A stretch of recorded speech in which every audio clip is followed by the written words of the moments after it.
Hello बच्चों, कैसे हैं आप लोग। चलिए आज एक बहुत अच्छा प्रॉब्लम लेने जा रहा हूँ। एग्जैक्टली इस प्रॉब्लम को लेने का हमारा एम जो है वो ये है कि यहाँ पे जो centre of mass calculation of semi circular disc में जो दिखाने जा रहा हूँ, तो इसके पीछे एम हमारा ये है कि ऐसी मैथमेटिक्स जो कि बहुत से प्रॉब्लम में यूज होती है, बहुत से चैप्टर में यूज होती है, यानी कि एक डिस्क का एक एंगुलर एलिमेंट कैसे लिया जाए, ये बताना मेरा एम है। बाकी इसका रिजल्ट सीधे यूज कर लें तो प्रॉब्लम तो वैसे भी सॉल्व हो जाती है, लेकिन एक बहुत अच्छी मैथमेटिक्स पॉइंट ऑफ व्यू से इस प्रॉब्लम को समझना जरूरी हो जाता है, क्योंकि इसका सेम यूज आगे आपका मैग्नेट में, इलेक्ट्रोस्टैटिक्स में और भी बहुत से चैप्टर में, यानी कि अच्छी प्रॉब्लम में सॉल्व करने के जो आईटी एडवांस की प्रॉब्लम्स होती हैं उनमें एंगुलर एलिमेंट कैसे लिया जाए बहुत जरूरी होता है उसको समझना। तो ये प्रॉब्लम पर्टिकुलर सेंटर ऑफ मास की तो है, लेकिन इसकी जो मैथमेटिक्स, इसकी जो वर्किंग है वो बहुत चैप्टर में यूज होती है, तो इस एस्पेक्ट से ये प्रॉब्लम बहुत इंपॉर्टेंट हो जाती है। तो प्लीज ध्यान से इसको समझिए कैसे एलिमेंट लिया जाता है और इसको कैसे विजुलाइज किया जाए। ठीक है, तो चलिए स्टार्ट करते हैं। Calculation of centre of mass of semi circular disc. जैसा आप देख पा रहे हैं हमारे सामने एक सेमी सर्कुलर डिस्क दी है, जो भी है हमारे सामने उसका मास m है और उसकी रेडियस r है। दिस वन मैं दिखा देता हूं, इसकी रेडियस r है। ठीक है, जब एक कंप्लीट डिस्क थी तो उसका सेंटर O था, बट मैंने हाफ कट कर दिया, बचे हुए पार्ट का मास m है। मुझे इसके सेंटर ऑफ मास की लोकेशन पता करनी है with respect to this point O। तो हमें पता है सेंटर ऑफ मास कहीं भी हम कैलकुलेट करने जाए तो हमें एक रेफरेंस पॉइंट ओरिजिन जरूर डिफाइन करना होता है।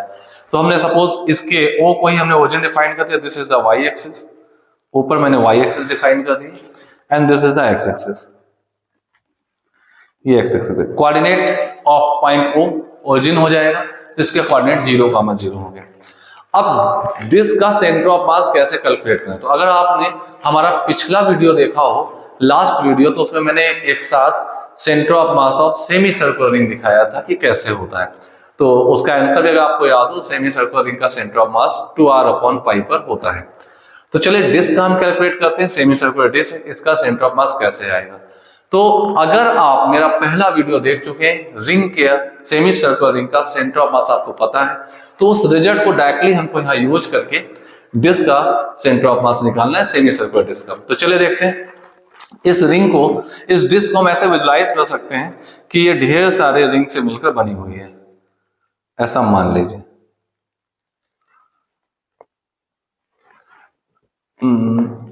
ऐसा मान लेते हैं, दिस वन, ऐसा मान लेते हैं ये एक हमने x रेडियस का और dx विड्थ का एक पार्ट इससे कट कर लिया। x रेडियस का dx विड्थ का पार्ट हमने इससे ऐसे कट कर लिया, दिस वन।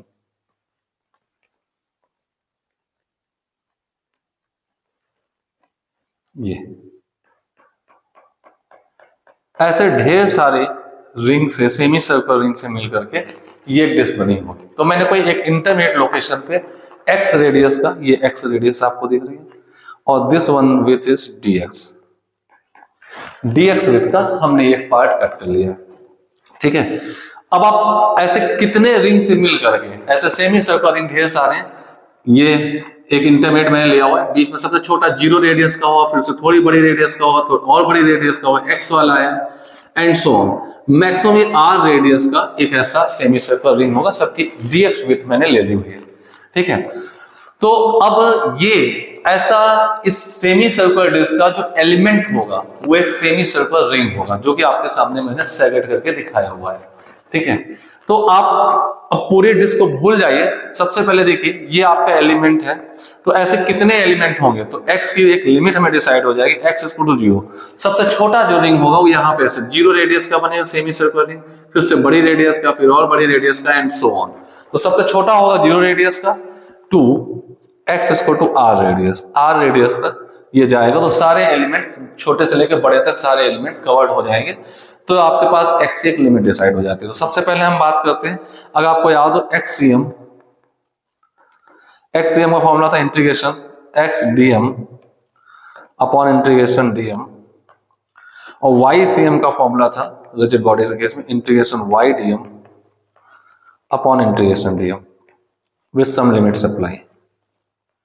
कुछ लिमिट्स अप्लाई थी यहाँ पे, ये मैंने लिमिट्स के लिए स्टार बना दिया। तो हमारा मेन टास्क है सबसे पहले इसका डीएम निकालना। डीएम कैसे कैलकुलेट होगा, तो अब ध्यान से देखें, आपके पास ये बात तो क्लियर है, जो ये डिस्क दी हुई है इसका एरिया जो होगा वो कितना होगा, सेमी सर्कुलर डिस्क है, उसका मास m है और इसका एरिया कितना होता। कंप्लीट डिस्क होती तो एरिया पाई आर स्क्वायर होता, ठीक है। इस समय इसका एरिया कितना है, पाई आर स्क्वायर बाई 2, इतने एरिया का मास है m, तो यूनिट एरिया का मास कितना हो जाएगा, m upon pi r square by 2, unit area का मास इतना हो जाएगा। अब बात करते हैं जो आपकी डिस्क दी हुई है इसका मास, जो हमने इसका एलिमेंट लिया है, एलिमेंट्री रिंग लिया है, इसका मास कितना आएगा। तो पहले हमें इसका एरिया निकालना होता है। आप विजुलाइज करिए, अगर इसकी रेडियस आपने ये x मान रखी है, इसको भी आप x कह सकते हैं। अगर इसको एक स्ट्रिप की तरह फैला दिया जाए, इस रिंग को, जो ये रिंग कट कर आया है दिस वन, इसको एक स्ट्रिप की तरह फैला दिया जाए तो कुछ आपको ऐसे दिखेगा, ये दिस वन स्ट्रेट। और अगर इसकी रेडियस x है तो ये लेंथ होगी पाई x, पूरा सर्कमफ्रेंस होता है 2 पाई r, तो इतना हो जाएगा पाई r। r का मतलब इस रिंग की रेडियस जो कि x दी हुई है, तो ये आपके पास आ जाएगा पाई x और इतना पार्ट हो जाएगा dx। तो इसको जस्ट लाइक रेक्टेंगल मान लीजिए, तो इसका da जो आएगा स्मॉल एरिया, जितने में मास फैला हुआ है वो एरिया आ जाएगा पाई x dx। तो आपने कहा कि पाई आर स्क्वायर एरिया का मास होगा m, यूनिट एरिया का मास होगा m upon pi r square by 2, तो डीए एरिया का मास कितना होता है, डीएम आपके पास आ जाएगा, डीएम ये जो आपके सामने लिखा है सरफेस मास डेंसिटी लिखी हुई है, एसएमडी, सरफेस मास डेंसिटी यानी मास पर यूनिट एरिया लिखा हुआ है। अब इतने एरिया पे जो ये रिंग का एलिमेंट लिया है उतने एरिया पे मास फैला हुआ है, तो उसका मास डीएम जो आएगा वो हो जाएगा m अपॉन 2, ऊपर पहुंचा दीजिए, 2m upon pi r square, 2m upon pi r square into pi x d x, into pi x d x, ये जो इसका एरिया था। तो आप देखें पाई से पाई कैंसिल हो जाएगा, तो डीएम आपके पास आ गया है 2m upon r square into x d x, ये आपके पास डीएम आ चुका है, ठीक है।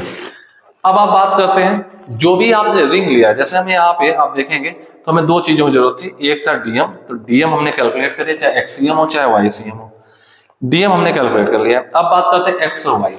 एक्स और वाई होते हैं जो भी आपने एलिमेंट लिया है उसके सेंटर ऑफ मास के कोऑर्डिनेट। तो आप 1 मिनट के पूरी डिस्क को भूल जाइए, तो जो आपने रिंग लिया है उस रिंग का सेंटर ऑफ मास ये होगा, ये इस रिंग का सीएम होगा, CME, ई मतलब centre of mass of element, जो हमने सेमी सर्कल रिंग लिया है, और वो डिस्टेंस होगी यहां से 2r अपॉन पाई पे, 2r अपॉन पाई। मैं प्रूविंग बता चुका हूं आपको, r होती थी रिंग की रेडियस, तो यहाँ पे रिंग जो मैंने लिया है एलिमेंट्री रिंग, उसकी रेडियस है x, तो ये डिस्टेंस होगी 2r अपॉन पाई, तो 2x अपॉन पाई ये। तो इस पॉइंट के कोऑर्डिनेट जो आपके पास आएंगे x, y, तो x कोऑर्डिनेट तो 0 है क्योंकि आपने ओरिजिन यहीं पे ले रखा है, x कोऑर्डिनेट 0, सिर्फ y कोऑर्डिनेट है, तो y कोऑर्डिनेट है 2x अपॉन पाई डिस्टेंस पर ये, ठीक है। तो ये आपके पास y कोऑर्डिनेट आ चुका है, x कोऑर्डिनेट 0 है, तो हमें कंफर्म हो गया कि यहाँ पे xcm तो 0 आने वाला है, तो हमें ये कंफर्म हो गया कि xcm तो 0 होगा, यानी पूरी डिस्क का सेंटर ऑफ मास इसी लाइन पर कहीं ना कहीं होगा, क्योंकि जितने एलिमेंट होंगे रिंग वाले सबका सेंटर ऑफ मास इसी लाइन पर होगा, तो पूरे कंपोजिट सिस्टम का भी सेंटर ऑफ मास इसी लाइन पे होना है, यानी कि y कोऑर्डिनेट मिलना है सिर्फ।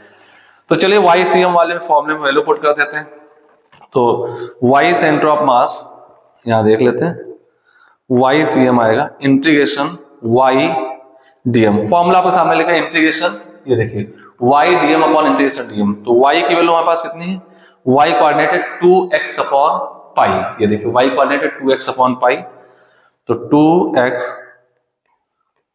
Upon pi into dm, dm हमारे पास कितना है 2m upon r square into x into dx upon integration 2m upon r square into x into dx।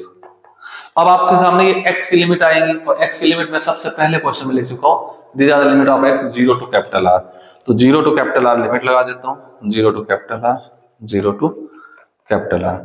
इसको सॉल्व करते हैं तो आप गॉस देखेंगे 2m/π जो कांस्टेंट है वो तो बाहर निकल आएगा, 2m/r², इसका और ये भी कांस्टेंट बाहर निकल आएगा, 2 भी कैंसिल हो जाएगा। ठीक है, नीचे x डेस बचेगा, ऊपर क्या बचेगा, तो ऊपर आ जाएगा 2/π।